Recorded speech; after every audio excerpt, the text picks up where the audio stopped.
My name is Mo Alathi, and I'm Executive Director of the Institute of Politics and Public Service here at Georgetown's McCourt School of Public Policy, and couldn't be more excited to get today's conversations started.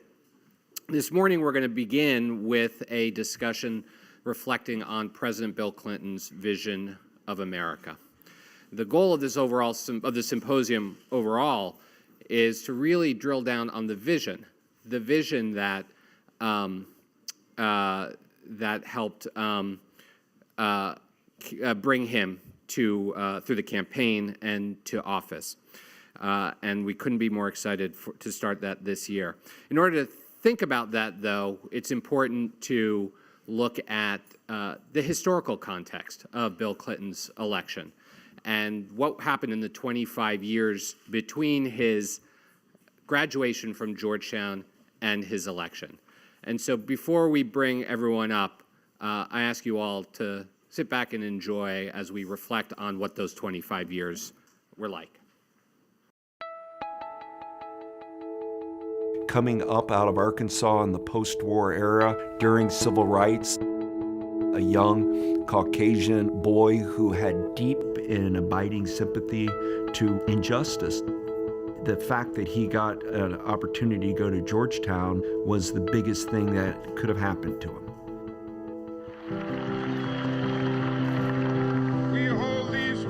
He aspired to be like King. He aspired to be like John F. Kennedy. These were his heroes. He was moved by their power of words. He got some scholarship money and made his way to Georgetown. He fell under the tutelage of J. William Fulbright. Fulbright in the 1960s was a powerful U.S. senator. Not only was he a leader in education, but Fulbright was a great talent scout, and he saw in Bill Clinton the very best that Arkansas had to offer. Bill Clinton was a natural at politics and leadership, and while he was at Georgetown, he worked very hard to run for office, be involved with campus life. If you look at Bill Clinton's time at Georgetown, it coincides with Lyndon Johnson, a fellow Southerner, who pushed through the Civil Rights Acts and Voting Rights Acts of '64 and '65. By '68, the country was coming unglued.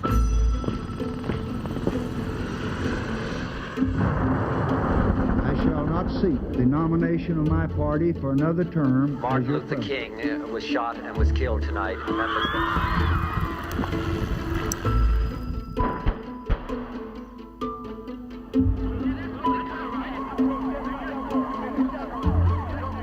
This was a tumultuous time to be coming out of Georgetown, but what Fulbright and Georgetown meant for Bill Clinton was the world at large. No longer was Bill Clinton a provincial boy from Arkansas. He was now a young man with a global view.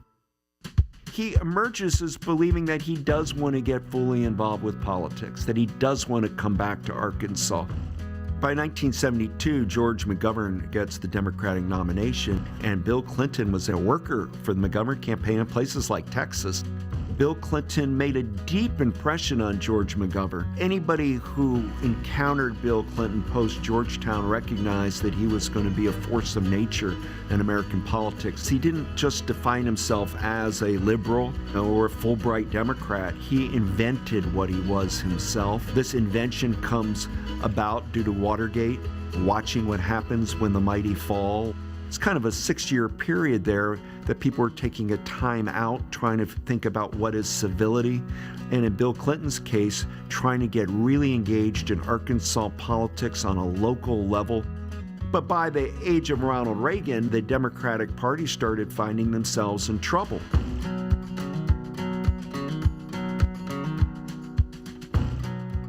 Bill Clinton recognized he needed to unite that party, that you had to be a centrist Democrat and you had to bring them all together if you wanted, election victory in November's. The important thing that Bill Clinton did in 1992 when he ran was he ran.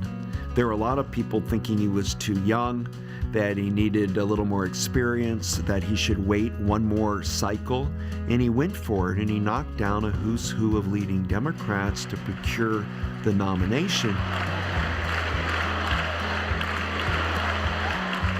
He was a policy wonk in the best sense of the word, and he also was kind of a blue-collar, charismatic folk figure in many ways. There was a feeling that he really, truly wanted to make your life better.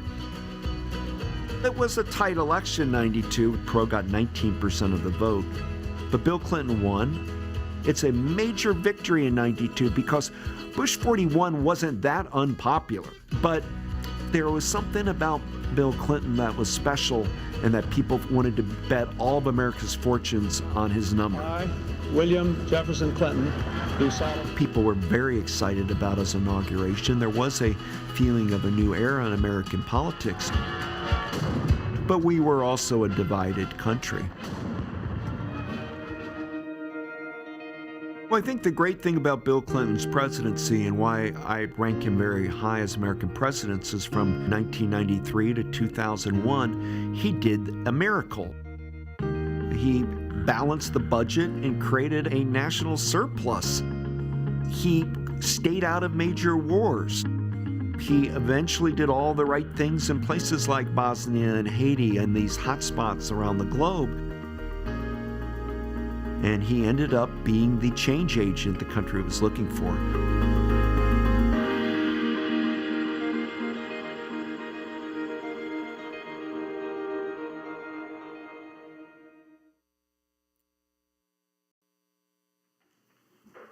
Okay, one piece of housekeeping that I have to do. Georgetown University is committed to standards promoting speech and expression that foster the exchange of ideas and opinions. While it is recognized that not everyone may share the same views as the speakers, it is expected that everyone in attendance at this event respect the right of the speakers and the organizing group to share their perspectives and ideas by not causing a disruption to the event's activities. At the conclusion of the event, there will be a question and answer session during which you may ask questions and engage in dialogue. Please be sure to phrase your comments in the form of a question. In the interest of time, we ask that each person be concise and ask only one question.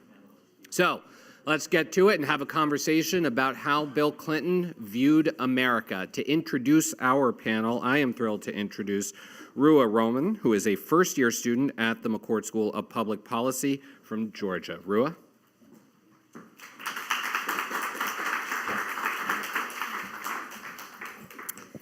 Good morning, everyone, and thank you so much for joining us today.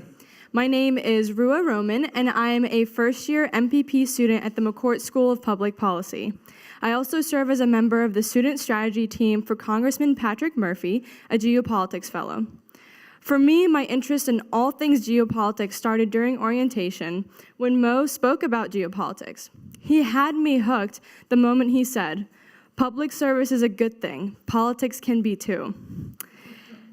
I firmly believe we all have a role to play in making it a good thing, and it's why I'm so excited and honored to introduce our speakers today to talk about President Clinton's vision of America and the domestic agenda it inspired. Bruce Reed was Chief Domestic Policy Advisor to President Clinton and more recently served as Assistant to President Obama and Chief of Staff to Vice President Joe Biden. He is currently CEO and co-founder of Civic, a bipartisan policy ideas company. Reed has been a contributor to Slate, The Atlantic, and The New Republic, and co-authored The Plan, Big Ideas for Change in America, with Mayor Rahm Emanuel. Mayor Rahm Emanuel was senior advisor for policy and strategy to President Clinton. He also served as a White House chief of staff in President Barack Obama's administration. Most recently, he was elected the 55th mayor of the city of Chicago in 2011 and was elected to a second term in 2015. He has overseen several comprehensive initiatives for revitalizing the city. Mignon Moore was director of White House political affairs for President Clinton. She also served as CEO of the Democratic National Committee. Today, she is considered one of the nation's top strategic thinkers with extensive experience in political and corporate affairs and public policy. Mignon joined Dewey Square Group as a principal in 2002 and heads the state and local affairs and multicultural strategies practice. Maria Echaveste was former White House Deputy Chief of Staff for President Clinton. She is currently a senior fellow at the UC Berkeley Center for Latin American Studies. Maria has built a distinguished career working as a public policy consultant, lecturer, a senior White House official, longtime community leader, and corporate attorney. Her current work focuses on immigration, civic engagement, labor rights, and education. And last but not least, Dean Mike Bailey is the interim dean of the McCourt School of Public Policy at Georgetown University, my school, and the Colonel William J. Walsh Professor of American Government in the Department of Government. Dean Bailey teaches and conducts research on American politics and political economy. His work covers trade, Congress, election law, and the Supreme Court, methodology, and interstate policy competition. Whew. And those were actually summaries. One last thing, we hope you'll keep your phones out and post about today's discussion on social media with the hashtag Clinton25 and tagging geopolitics. So without further ado, I now turn it to Dean Bailey.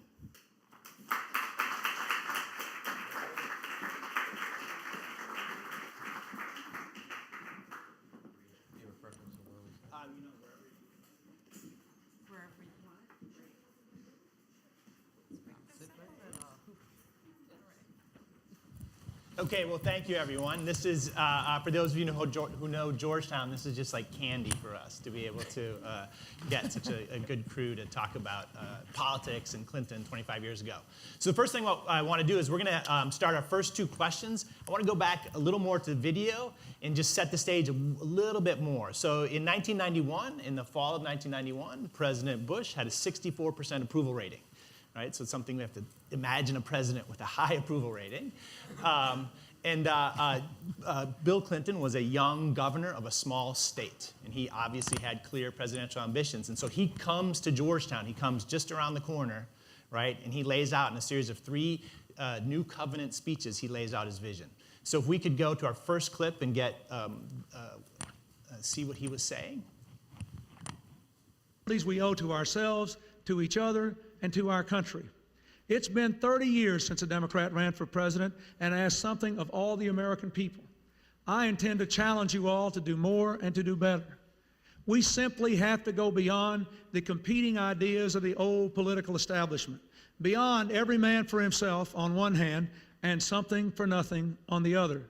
We need a new covenant that will challenge all of our citizens to be responsible, that will say, first, Great. So I want to start with Bruce Reed. So Bruce, you were you worked with President Clinton at the Democratic Leadership Council, DLC, and formed kind of this idea of opportunity, responsibility, and community. And so just kind of walk us through, tell us what was new about this and where that came from and some of the challenges and opportunities you saw. Well, let me tell you about that speech, for starters. All the current students will be delighted to hear that Bill Clinton prepared for that Georgetown speech the way he had prepared for every previous Georgetown assignment, which he did absolutely nothing till the night before, stayed up all night. And it was That's not a recommendation to you. It was an 11 a.m. speech, so it was slow going. But I guess let me give some of the context to the speech, because I know for the students, the 90s are something of a distant memory. I was reminded of this when I was working in the Obama White House for Joe Biden, and a young Obama speechwriter came up to me and said, "You worked on the Brady bill in the 90s? That's so West Wing." But the political context is really interesting because when Bill Clinton came to Georgetown in October of '91, the country was in rough shape. The middle class was angry. They'd been working harder and making less money. They were afraid that America was falling behind, that the American dream was slipping away. We'd just come off an ugly, divisive, racist presidential campaign. Washington was stuck in gridlock. Nothing was getting done. The most popular book that year was Why Americans Hate Politics. So, in other words, it was pretty much like today. And it was a particular challenge for Democrats because, as the video alluded, Republicans were great at winning elections, but terrible at solving problems.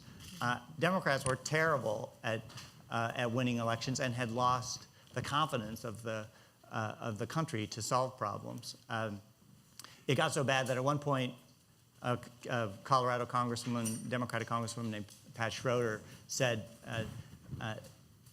Democrats just need to do 3 things to win back the White House. Unfortunately, nobody knows what they are. So Bill Clinton came here because he thought he knew what those 3 things were. And the 3 speeches that he gave at Georgetown on social policy, on economic policy, and on national security policy were all designed to address the 3 biggest doubts that Americans had about Democrats' ability to lead.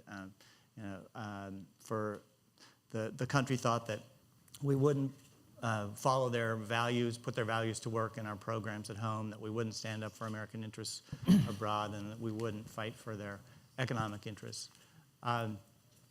So the New Covenant speech was the first one that was in the clip, was designed to take on the basic problem that Americans had with our governing philosophy. And Clinton laid out a philosophy that he'd worked out in part here at Georgetown and at watching his heroes of the day. In the clip, he alluded to John Kennedy and Bobby Kennedy as coming as believing that what a leader needed to do was challenge the country, not just make promises. And that's what the New Covenant speech was about. He laid out a series of challenges to everybody. He challenged CEOs to pay their workers more, and not just themselves. He challenged Congress to give up its perks and not to raise its own pay unless the American people's pay was going up. He challenged the current occupant of the White House to stop running up debt and giving tax breaks to people who didn't need them. And he challenged ordinary people, too. He called most famously for an end to welfare as we know it, and asked people who could work to go to work, and doubled the earned income tax credit so they'd make more money when they did, and so that nobody who worked full-time with a family at home would have to raise that family in poverty. And he also challenged the students. He laid out what he called a domestic GI Bill that was that set up a. It's the first time Bruce has ever spoken to music in a rhythm. Bonnie never knew Bruce had rhythm. This is impressive. It's probably the signal to stop, don't you suppose? So no, the challenge that he laid out to students was that you ought to be able to work. You ought to be able to borrow the money you need for college as long as you're willing to pay it back over time as a percentage of your income, or by giving 2 years to your country in the form of service.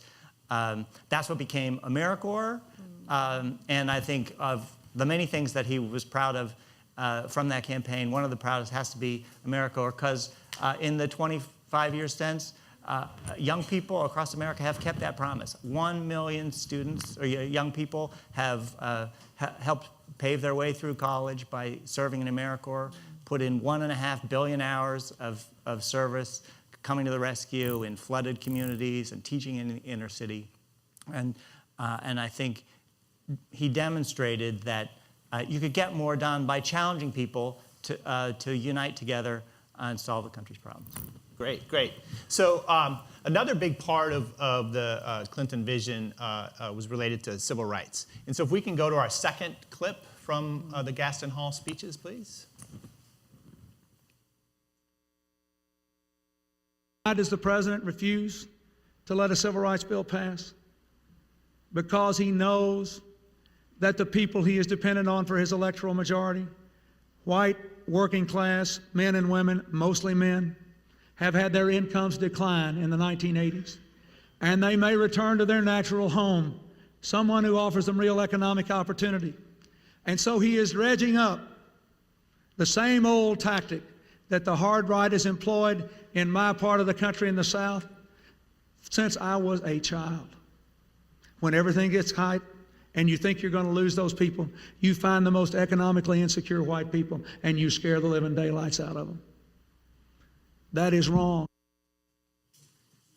So Maria, I want to turn to you. So you were Deputy Chief of Staff in the White House, and you worked a lot on civil rights and immigration and other issues. So kind of situate civil rights and race issues within the context of Clinton's vision. Well, I want to pick up on some words that Bruce said. People often complain that we don't know what Democrats stand for. And I happen to be very fond of this frame and really believe opportunity, responsibility, and community. If we can, those are three very important concepts that can sum up what Democrats, I believe, stand for. Unfortunately, there is a part of the left that hates the word responsibility. And you saw that come into play in the debate around welfare reform. And there is plenty to criticize about that bill. And yet, it evidences Clinton's firm belief, deeply held belief, that people, when given a chance to get the tools they need, they want to work, they want to succeed, they want to provide for their families. And in fact, having had the good fortune of traveling around this country on many a campaign, I've really come to see that it's an enormously wonderful, interesting, diverse country, yet everybody wants the same things for their families, for their communities, for themselves. And it just is mind-boggling to me that if we want good schools, all those things we work so hard on, why it's so hard to reach that compromise. So that's the other piece is, it's quite easy to promise everything in a speech if you have no idea about how to deliver it. And I'm sick and tired of so many folks out there who diminish or dismiss pragmatism and compromise. And trust me, governing was not easy. I mean, the welfare reform bill, we were also in the context of politics. 1994 had Proposition 187 out of California, hugely anti-immigrant. Proposition 209 against affirmative action. So inside the White House, and I was not in the White House in the first term, but in the second, but nonetheless was close enough to some of these issues to see that how the president put together his team to look at the issue of affirmative action. And there were real fears in the civil rights community and in minority communities as to what was this DLC guy going to do. And while I was not at those meetings, I happened to be married to the person who oversaw the review of affirmative action, so I know about some of those hard-fought battles. But at the end, I think that Clinton's belief in what, it sounds corny, but his belief that so many of us share, that, as he often said, there's nothing wrong with America that can't be fixed with what's right in America. And, but the other thing also was he was coming from the South, so he had a deep experience with African American, with black-white relations, and as his national Latino coordinator in the '92 campaign, part of my job was trying to explain to the Southwest and to the New York and other places, Puerto Ricans, Mexican Americans, who is this guy?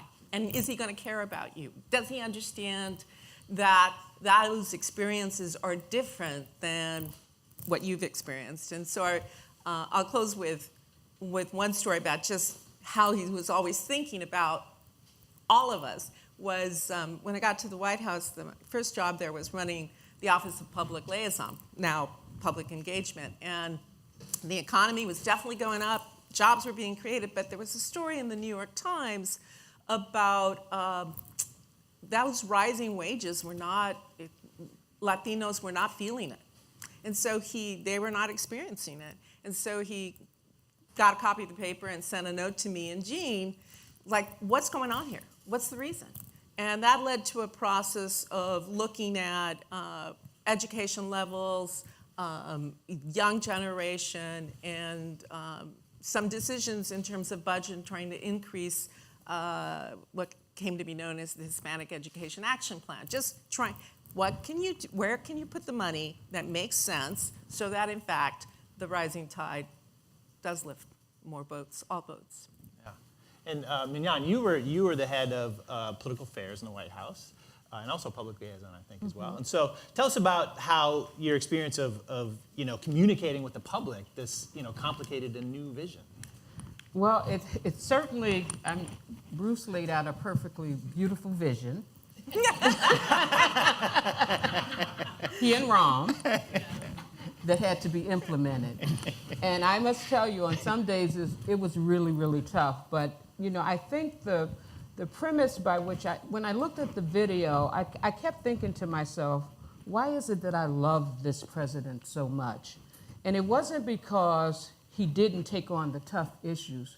He did take on the tough issues, but he didn't see me as a black person taking on the issues. He saw America, and he kept thinking to himself, what can I do to help America be better, be greater? And so when we were talking to civil rights leaders, when we were talking to the kind of the left base, you have to understand, I came from the Rainbow Coalition. So me and Bruce, we were a natural fit. Exactly. But the truth is, the dirty little secret was I was probably closer to Bruce's philosophy because I'm just very moderate by nature. And so I was able to at least say, come on, people, let's all get to the table. And that was one thing that I really, really enjoyed about our White House. We didn't mind bringing in the opposition. We sat with the opposition. We talked to the opposition. And we made adjustments when things were just so horribly off. I mean, we made adjustments. I was talking to Alexis about the welfare reform bill about a month ago. And she was talking about how everybody was, we were making hay about the welfare reform bill, but we also put jobs in the welfare reform bill. Labor actually implemented new policies because of the welfare reform bill. So selling it was tough. I mean, just try selling it to Reverend Jackson, Reverend Laurie, Mark Morial, and all those people. It was tough, but they had so much respect for him because he was willing to come to the table. Now they might have hated us, but when they got before him, I think they all just noticed. And Mary Emanuel, so you were a senior policy advisor in the Clinton White House, and part of that was getting things done. And so just tell us how you thought about that and how that worked to take this vision and try to actually. If I told you, I'd have to kill you. Exactly. No, so can I pull back for 1 second? One is, it was said by Professor Brinkley that he was a centrist. I actually think one of the biggest 2 points I would make, one is President Clinton redefined the debate not as about left versus right versus center, going forward versus going backwards. And you got to go back to the context of '92, 3 Republican presidents in a row, what was happening or not happening in Washington. And so President Clinton's biggest contribution, he took a lot of ideas from different parts of the political quote-unquote spectrum. It wasn't that he was a centrist. He reframed the debate about whether we're going forward or we're falling back. And as you have come up to against the beginning of the 21st century, it's a perfect political organizing metaphor to making sure, as he would say in the re-elect of '96, everybody's going to go over the bridge into the 21st century. And so he reframed the brain-dead policies of both parties. Big deal. Second is you have to understand, I think, one of the magics of Bill Clinton, in my view at least. He was a son of a single mother who was incredibly comfortable with race relations and discussion of race and class. Right. So to the base of the Democratic Party, he had an individual identity that was really unique. You couldn't have a Democrat today talk about how Republicans were using race to divide the country in a comfortable way like that. You just could not. Here was as though he was unchallenged, given his own background, where he was from, where he grew up, and how he grew up, that Democratic constituencies felt a unique identity with his story. On the other hand, his language of welfare, his policies on welfare reform, national service, moving the economy, both making the American economy not only global, but everybody able to compete and win in that global economy, made sure that what quote-unquote independent, suburban, moderate, whatever category you want to use, were also comfortable. So he built a unique coalition of both the Democratic base and new voters who could identify. In the end of the day, If you believe in progressive politics, which regardless of, look, we have, to be honest, at this platform, you have a lot of different stripes, and we had a lot of battles inside the party, so we'd be less than honest if none of us said that. Good battles. We all agreed in the end of the day, but battles. The fact of the matter is, on that effort is the president built, I think, a coalition that was able to, at the end of the day, when you look at post-96 polling, people once again believed government could do something. They had an affirmative view, or as Bill Clinton used to say, we're so bad nobody trusts us to run a one-car parade. But people, the belief in government had risen to a higher level since the 60s. And if you're a progressive, you can't achieve progressive policies if people have a negative view of government. And both through national service and all his policy, I don't want to identify all of them, but all of it, once again, people believed that government was a force for good and an affirmative force. And that in the end of the day. Now, the politics, I want to end up where Minion left off. And it was both, the policy was right, but it made the politics of navigating people who were scared about giving something up, and also the people that thought that they were going to get something, scared about sitting at the same table with people that they usually thought were opponents. And our collective jobs, under both his rhetoric, was to match the policy goals to a political agenda that built support in Congress from both parties to get something done.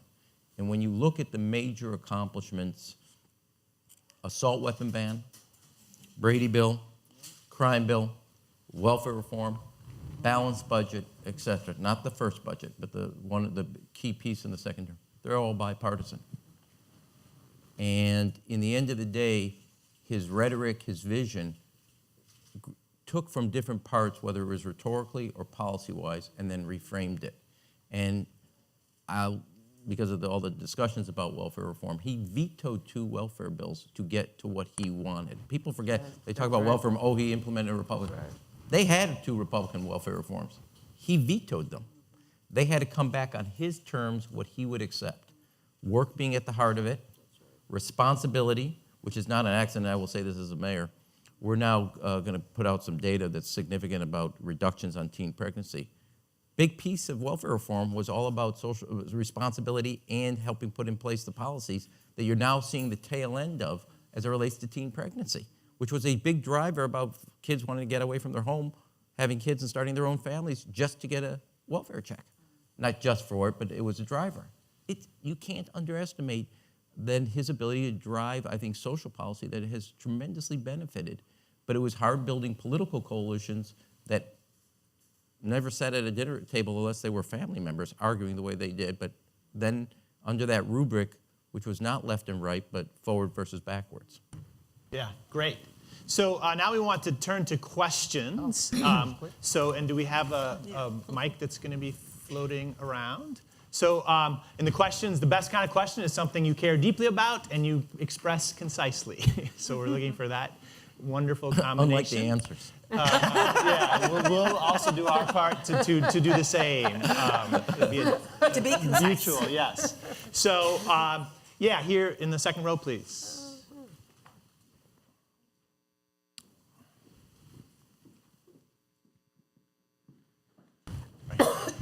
Right here. Good morning. I'm Joseph Mujita. I'm a freshman here at the college in Georgetown. I'm from Queens, New York. My question is, the Democratic National Committee recently put out their platform in 2016, stating that they were for decreasing regulations on financial institutions and banks, getting rid of free trade agreements, or not getting rid of them, but making them work so that they were benefiting the average working class, such as NAFTA, and making sure that the level of wealth inequality in our country was decreased. President Clinton has faced criticism on all 3 of those fronts because of NAFTA, as I stated, because of not raising the income taxes on the rich to the levels that they were before Ronald Reagan, and due to Glass-Steagall, which deregulated the banking industry. So my question is, that was a long-winded way of me saying, is President Clinton a Democrat by today's standards? Yes. Absolutely. Absolutely. So, well, to take those criticisms one by one, first thing he did when he took office was raise taxes on the wealthy, imposed a brand new high bracket of 39.6%. And over the course of the 90s, it's the one decade we've had in recent memory where incomes went up for everybody, every quintile. So we would not have the kind of turmoil we have now if over the last 15 years, poor and middle class incomes had been going up the way they did in the 90s. Second, NAFTA, look, I think that was one of the hardest decisions he had to make in his campaign. And if you'd been to that speech, it was like a ping pong match. He went back and forth over the course of the speech. No one knew where the thing was gonna, the ball was gonna stop, because it was a really hard, trade is an incredibly hard problem because we have to open markets overseas in order to expand opportunities here at home. But we have to do everything we can to look out for the folks who are going to get left behind.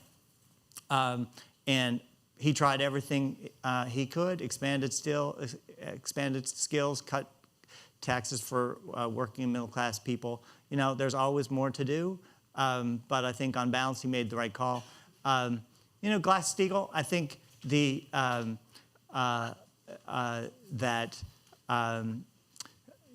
know, you could make a good argument that that was a bad idea. It was a mistake. And we should own some of these.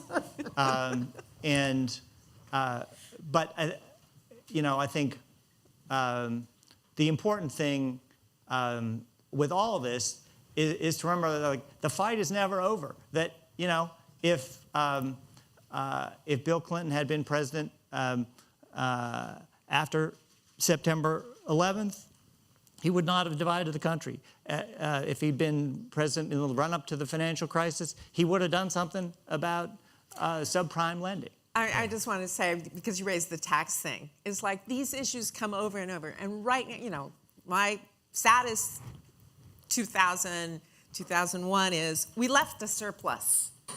And it did. We were having we were having great discussions about, hey, can we create individual accounts for people to really help build and give up and tax cut, dissipated, deficit. Right now, you're going to see a battle over tax cuts. And if people aren't paying attention, it's your generation that is going to pay the price if we don't defeat this tax bill. Joe, did you want to go, Minya? No, go ahead. Okay. Joe, don't take this the wrong way. I think Bill Clinton would say you have the wrong question. And what he would say to you is, it's not about whether you raise taxes on the wealthy that defines you're a Democrat. It's about what you're going to do with those resources to make sure other people win. And he would change the question. And it wasn't about whether we had a trade or not. Trade's going to happen. It's who's going to make sure that everybody has a chance to succeed at that. So he actually would take the criticism, and don't forget this, people also said at certain points in his presidency that he wasn't a Democrat, so it's not like it just happened after the fact. A lot of people.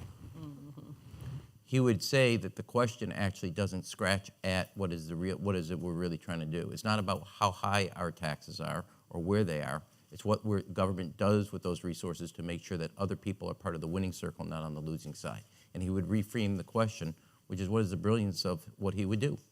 And not just from a tactical standpoint, because I actually think the question as a barometer of whether he is a Democrat is the wrong question. I still will give you an A in class, but that's the wrong question. Next question. You got one in the back. Actually, yeah, go ahead, right there. Hi, my name is Bill Licamelli, a member of the infamous class of 1968. And on a personal note, I was wondering if you guys could share any vignettes about the Bill Clinton that maybe people don't know about, sort of personal stories, if they could be shared. Thanks.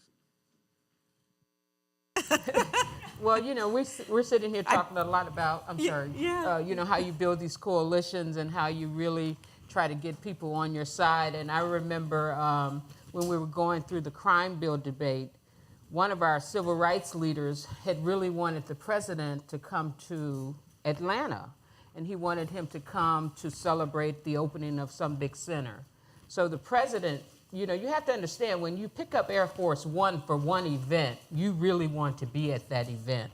So the president said, I have to be there. You know, he's been good to me. I want to be there. And I don't know why this just sticks in my mind. So when we got back, the next day we were at the height of the crime bill. The very person that he went to celebrate was the very person that was in the paper saying, I will not support this crime bill under any circumstances. So I get this article that was put on my desk with him circled.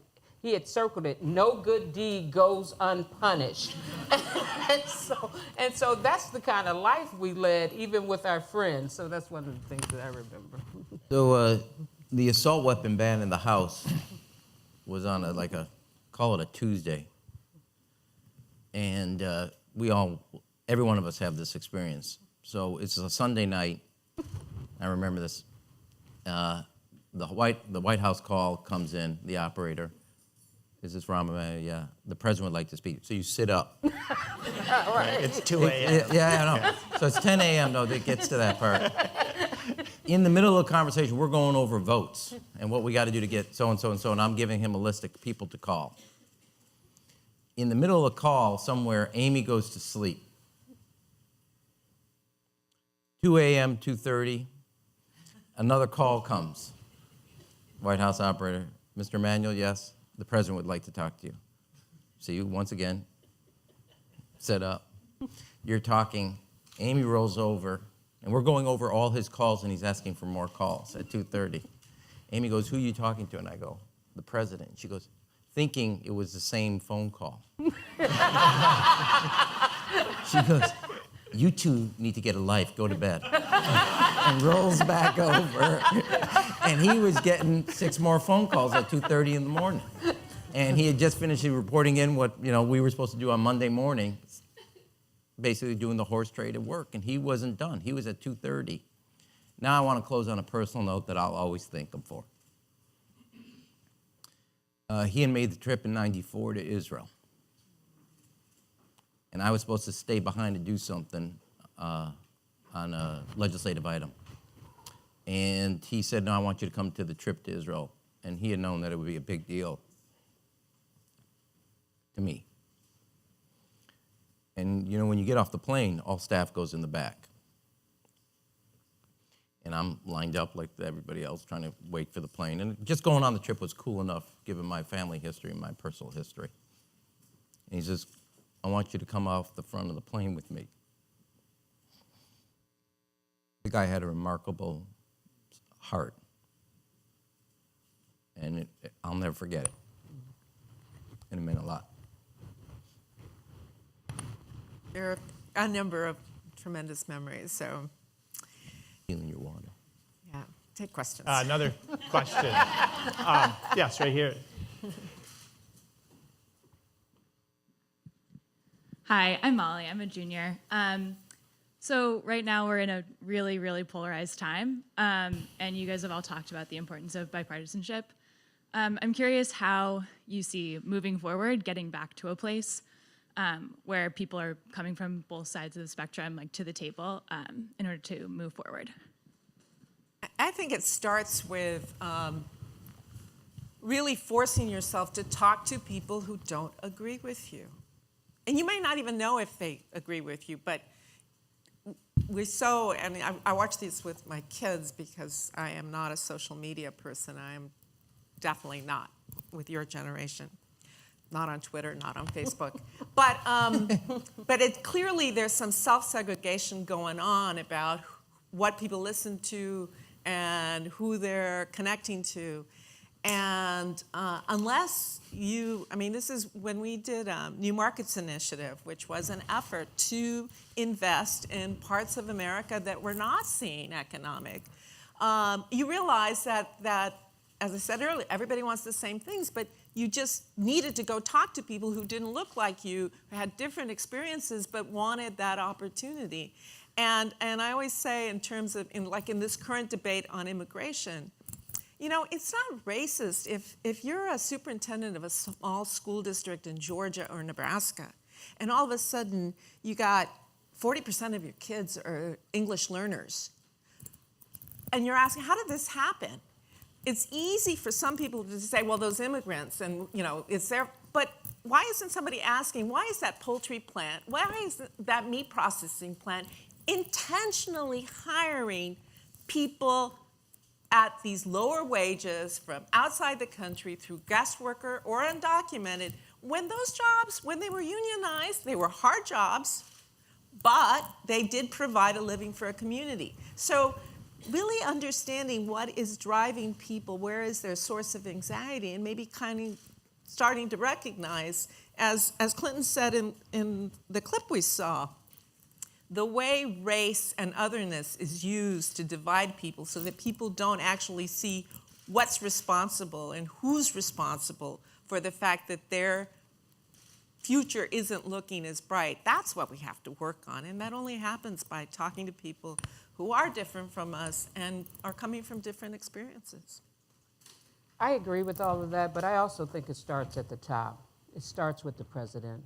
It is called a bully pulpit for a reason, because you can use that bully pulpit not to be a bully, but to raise the tone of this country, to bring us together. I'm looking at, I was under, when I worked at the White House, it was Erskine Bowles and John Podesta. John was probably one of the, we all thought when John came in, oh my God, he looks so mild and meek. John Podesta would never allow President Clinton to go out on any forum and say some of the things that he has said. Nor would Bruce, nor would Rahm, nor would I. There is a reason why a person does what he does. And that White House is the most audacious place you can work. And to lower it or to raise it is a choice. And it starts with the man in charge or the woman in charge. The woman that could have been in charge.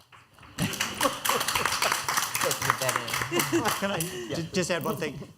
Just to give you some hope so you don't have to think that our entire future rests on a change of heart in the bully, currently in the pulpit. The mistake that we make is that we look at our leaders, we look at Washington, and we see all these politicians who are divisive, and we assume that we're deeply divided as a country.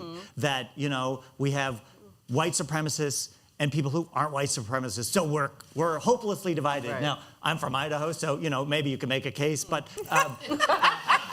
but the point is, what Clinton was able to do was show people in the suburbs and people in the cities that they had the same concerns. They were worried about the quality of schools. They were worried about crime. They were worried about lack of opportunity and about people not carrying their part of the load. And when you speak to people like that, then these partisan labels don't matter as much. And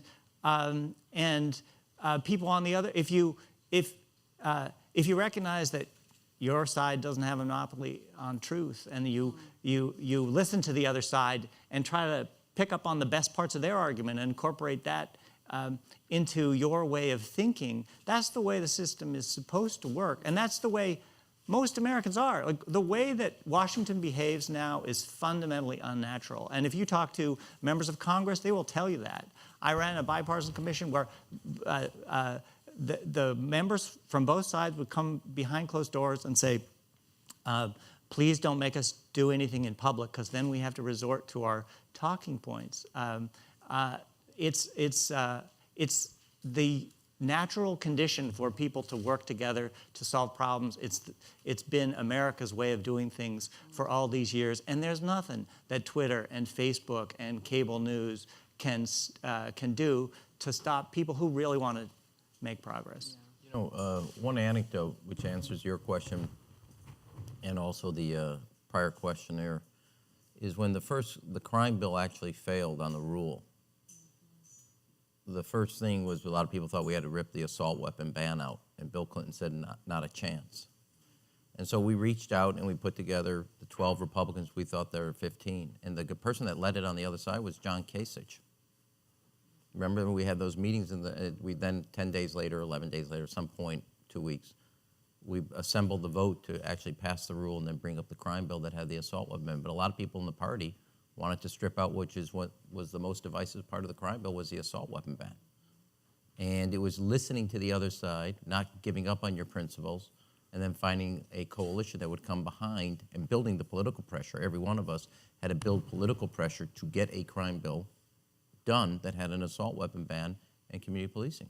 And so, it's also not incumbent upon elected leaders to do it.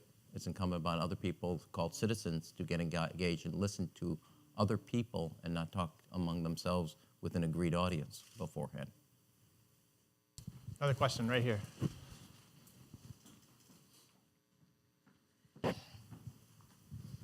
Hi, Lee Fong from The Intercept. I wanted to ask, two questions. One, there's been a lot of news coverage over the DNC, and you've noticed. Yeah, it's been in the news. There was an agreement between the Hillary Clinton campaign and the DNC to provide the DNC with a requirement that for senior personnel decisions and communication decisions, they had to seek approval from the Clinton campaign, basically pre-approval before moving forward during the Democratic primary. I wanted to ask whether the folks on the stage think that type of decision was appropriate, whether it violated neutrality. And second, DNC Chief Tom Perez recently appointed and reappointed a number of DNC at-large members, folks who serve as superdelegates. I wanted to ask,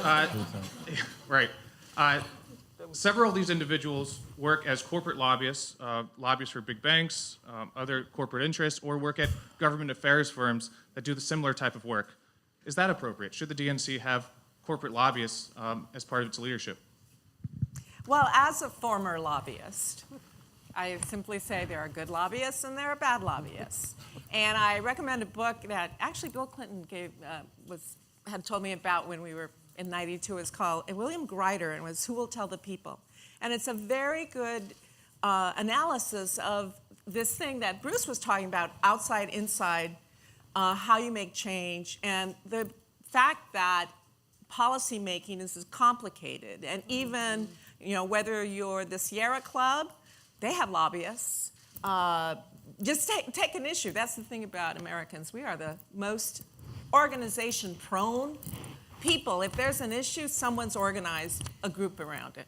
So this litmus test of you're a lobbyist, yeah, we need to get money out of politics. I think Begala said yesterday he'd be looking for a candidate in 2020 who looks to really change our campaign finance, because we need to do something about that.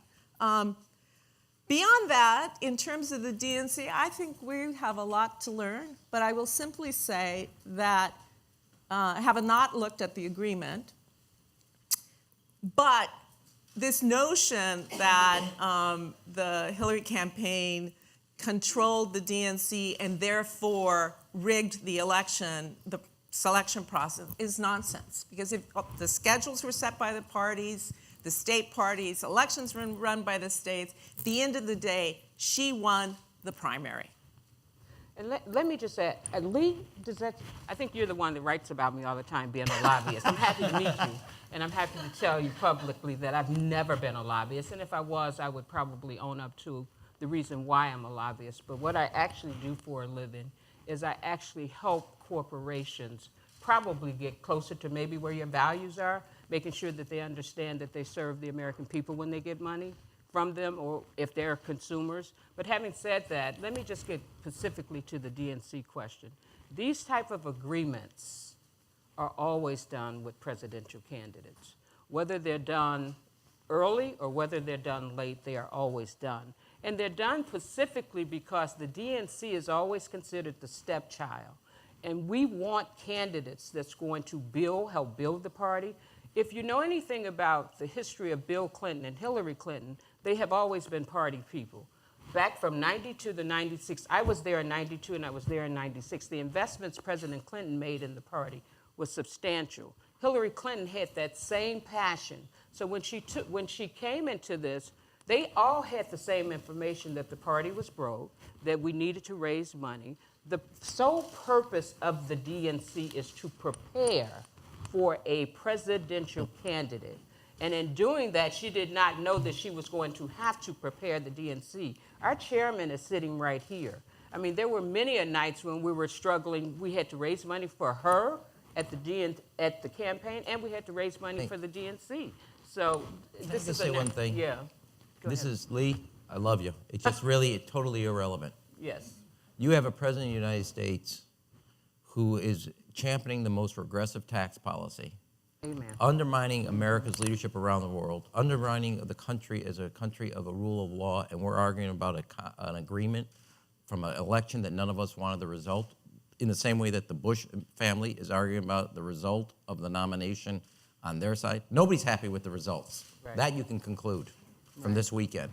But my view is, let's focus on what we got to do to win not only 2018, 2020 going forward, and it ain't looking back at 2016 and thinking about some Amen. agreement that everybody has done before. Please, as a mayor of a big city, trying to move a city and everybody in the city forward, give me something to talk about, give me something to fight for and something to believe in that bring people together, then have a bigger vision. And talking about that ain't important, nor is it relevant.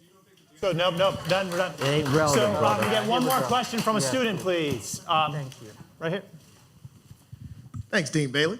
I'm Disraeli Smith. I'm a second-year MPP student at the McCourt School of Public Policy. And I just want to leech on that theme you talked about, an actual policy issue. Looking at the clip, it seems the more things that changed during you guys' time in Washington, the more that stays the same and just come back around, tax cuts and these types of things. It's setting aside taxes and racial divide that Mr. Trump is leading towards. What's one thing that you think could be an issue that could bring this country together and move us forward?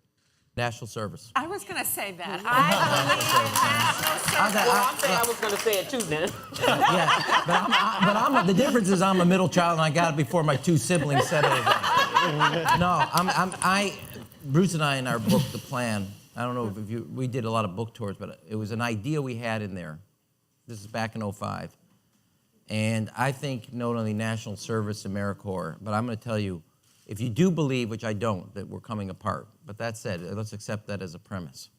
You then need to find an experience and a place where people together that of all walks of life can serve a higher thing called America. And there's the most important thing we can do as a country that Democrats and Republicans agree on, people in cities, suburbs, and rural America agree on, is serving a place that we want our children to inherit. So I'm 100% national service. Give 5 months of your life to something called America. I just want to double endorse that. And I come to it from, I remember having a conversation with Al Gore as he was preparing to run in 2000. And his experience having served in the military was, and this is when you talk to people who have served in the military, when we had the draft and everybody was going to serve, it brought people. And it created a camaraderie, but more importantly, a sense there's something bigger, America. Mm-hmm. And when the military became an all-volunteer, part of, I believe, why we are in the wars we're in and now the longest wars is that the suffering and the sacrifice is not shared equally among all of us. And I don't want us to go to war. But there's plenty of work to do in this country. And national service, where all of us had to serve. In one way or another. In one way or another, would bring us together. Because we would see each other as Americans and not as these boxes that.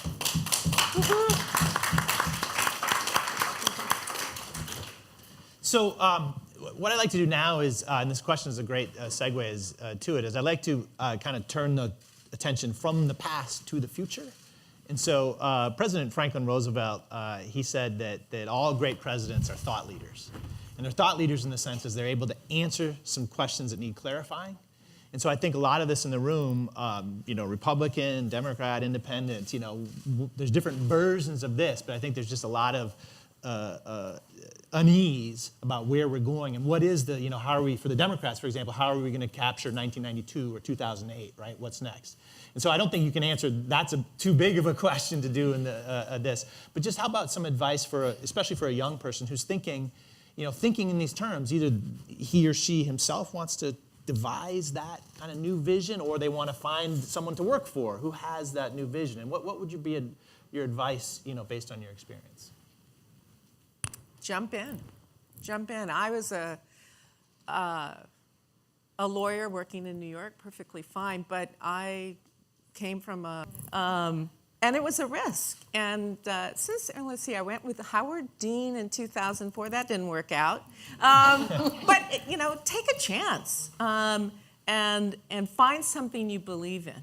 I mean, it's about passion. Find something you believe in and that you want to work and get involved. Citizenship needs to be active, and not just on election day, but year-round, holding our institutions accountable. And there's so much to pick from. Pick the one that gets you fired up. I think the thing we always forget about politics is that the purpose of it is to get something done. So whether you are interested in politics or whether you're interested in some other walk of life, it's think about how you can actually make a difference and make that your North Star, because it's really easy to get lost in everything else. When we worked in the Clinton White House, I had a yellow sticker with a list of Clinton's campaign promises on my wall, and every day thought about what can I do to kind of pound away at that. And that's the way Bill Clinton was. Like, he had so many things come at him. There were all kinds of scandals in the '92 campaign, and I remember being with him the night that his political life seemed to be falling apart in the New Hampshire primaries. And Carville and Bagala, who were here last night, were telling him to panic. And Stephanopoulos and Bagala and I wrote this stupid statement about, aimed at the Washington Press Corps. And all Clinton wanted to talk about was, what can I do to help these poor homeowners in New Hampshire who were at risk of losing their homes because the banks were pulling the credit out from under them. That was why he was in the race, and he ignored the rest of us and just stuck to that and was rewarded for it. And I think that's, it's not, life is not about what other people think of what you're doing. Life is about what you can get done for others. Go ahead, Minya. I would say, especially for the young people, and in particular for the young women, you have to have the courage of your convictions. When I actually started working for a young mayor called Mayor Harold Washington. And what we noticed at the time was that he didn't have a youth director. So me and a group of my friends just decided to go down to his campaign, and we became his youth directors. And we just decided to do it because we saw the void. But I think you live in a particular time where you can use your voice. When the young woman asked about the divide, you can use your voice. Millennials are very different. Young people are very different. They see race very differently. But you have to have the courage to speak out when things are not comfortable. When it's not comfortable, if you have that kind of courage, if you have that type of will, I think you can help take our country forward. And that's what I would say. That's the advice I would give you. Look, I think that, look, at every juncture in American history, a leader does come about. And not that the leaders aren't here, but if you're thinking about the next election or something in the short term, in the next 10 years, I think that person will be there. And the thing that between now and then is, what are you doing to not just help that person, but help them from him or her from a policy standpoint, a political standpoint. And my 2 points, we were talking about responsibility, opportunity, and community. And that philosophy is still, as mayor, guided me. I've created this thing called Chicago Star Scholarship. If you get a B average in high school, we make community college free in Chicago. And it's the only scholarship, public paid scholarship open to dreamers in America. You earn, through a B average, the free community college. And that sense that there's opportunity if you take responsibility. It's not open to everybody. 72% of the kids that take it are the first ones in their family ever to go to college. And we now know that they're going to be different than where their parents are. And that philosophy that Bill Clinton espoused is relevant to how I, as mayor, think about what I'm going to do. Now, I'll say one other thing, and this may be not the note you want to end on, but Oh, God. We're done, sorry. That's probably good. But I do think a lot of times we kind of have a vision, taking your Roosevelt quote, that either the presidents are filled with great ideas or this person's just political. And if you probably go see a movie about Lyndon Johnson, you're going to see both. And my view of leadership is you have to be idealistic enough and principled enough to know why you're doing what you're doing, and then ruthless enough to want to get it done. And if you look at successful presidents, Lyndon Johnson, Clinton, Lincoln, Roosevelt, they have both qualities. And don't think back on politics as either being idealists without the effective ability to get something done. And don't just try to get something done without a North Stars of what it is you're doing, what you're doing. And they go together. And so if this is one moment to guide young kids about not just politics, but service, policy, is to remember that you have to combine both a certain vision of that future with the capacity to move that vision forward. And I tell you, in the end of the day, why I think Bill Clinton was always called the natural is he had an intellectual mind and a political capacity and a language to talk to America about America that brought people to a different place. Yeah, no, I think that's a great note to end Yes. this on. Because I will say, here at the McCourt School of Public Policy and at Georgetown, I think it's, obviously we're engaging in the substance and the nuts and bolts of policy, but really, that's one of the things we really, really understand here is that the politics matter, and they matter deeply. So please join me in thanking our panelists.